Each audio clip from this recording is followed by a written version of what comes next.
Hello guys, welcome back to my channel. മട്ടാഞ്ചേരിയിലെ കാഴ്ചകളൊക്കെ കണ്ട് ഇനി നമ്മ ഫോട്ടോച്ചിലോട്ടാണ് പോണത്.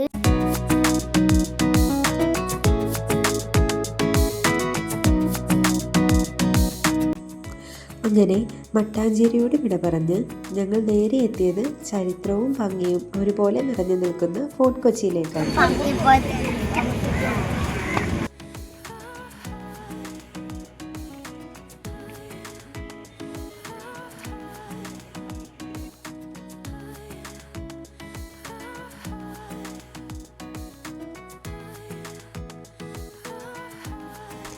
ഫോർട്ട് കൊച്ചിയിലെ വലിയൊരു പ്രത്യേകത ഇവിടുത്തെ ഈ വലിയ കൊളോണിയൻ കെട്ടിടങ്ങളാണ്.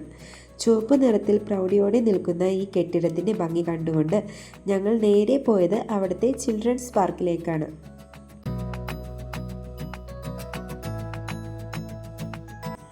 ഈ ആൺകുട്ടനെ പാർക്ക് കണ്ടാൽ പിന്നെ പറയണ്ടല്ലോ. അവിടെയുള്ള ഊഞ്ഞാലിലും റൈഡുകളിലൊക്കെ കയറി ആ കളർ കല്ലുകളിലൂടെയൊക്കെ ചാടി മറിഞ്ഞ് കശി ഫുള്ള് ഹാപ്പിയായിരുന്നു.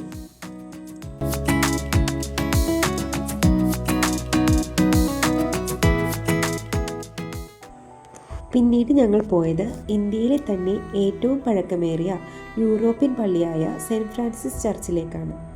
ചരിത്രപ്രസിദ്ധമായ നാവികൻ വാസ്കോ ഡ ഗാമയെ അന്തരിച്ചപ്പോൾ ആദ്യം അടക്കം ചെയ്തത് ഈ പള്ളിയിലായിരുന്നു.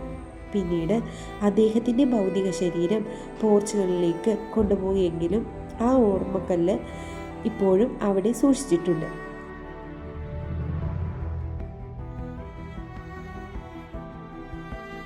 പ്രധാനമായുള്ള ഒരു പ്രേതത്തിന്റെ പള്ളിയിലേക്കാണ് പോകുന്നത്.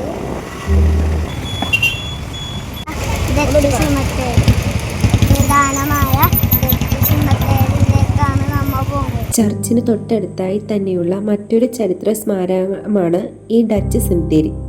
പഴയ കാലത്ത് കൊച്ചിയിൽ ജീവിച്ചിരുന്ന ഡച്ച് ഉദ്യോഗസ്ഥരുടെയും സൈനികരുടെയും കല്ലറകളാണ് ഇവിടെയുള്ളത്. ഇതിൻ്റെ ആ പഴയ ആർക്കിടെക്ചറും പായൽ പിടിച്ച മതിലുകളുമൊക്കെ നമ്മളെ പഴയ ഏതോ കാലഘട്ടത്തിലേക്കാണ് കൂട്ടിക്കൊണ്ടുപോകുന്നത്.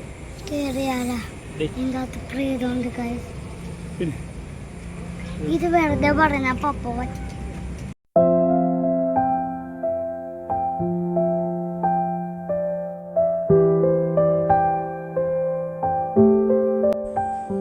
അങ്ങനെ സന്ധ്യയായപ്പോഴേക്കും ഞങ്ങൾ നേരെ ഫോർട്ട് കൊച്ചി ബീച്ചിലേക്ക് നടന്നു.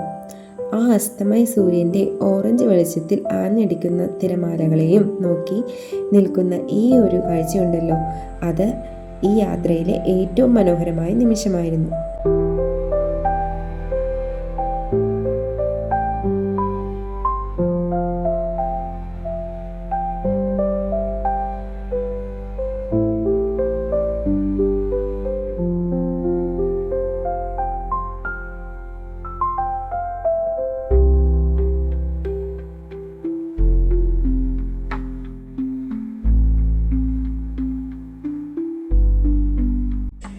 കടൽക്കാറ്റും കൊണ്ട് ആ മണൽത്തരികളിലൂടെ നടന്ന് ഞങ്ങളുടെ ഈ ഫോർട്ട് കൊച്ചി യാത്ര ഞങ്ങളിവിടെ അവസാനിപ്പിക്കുകയാണ്.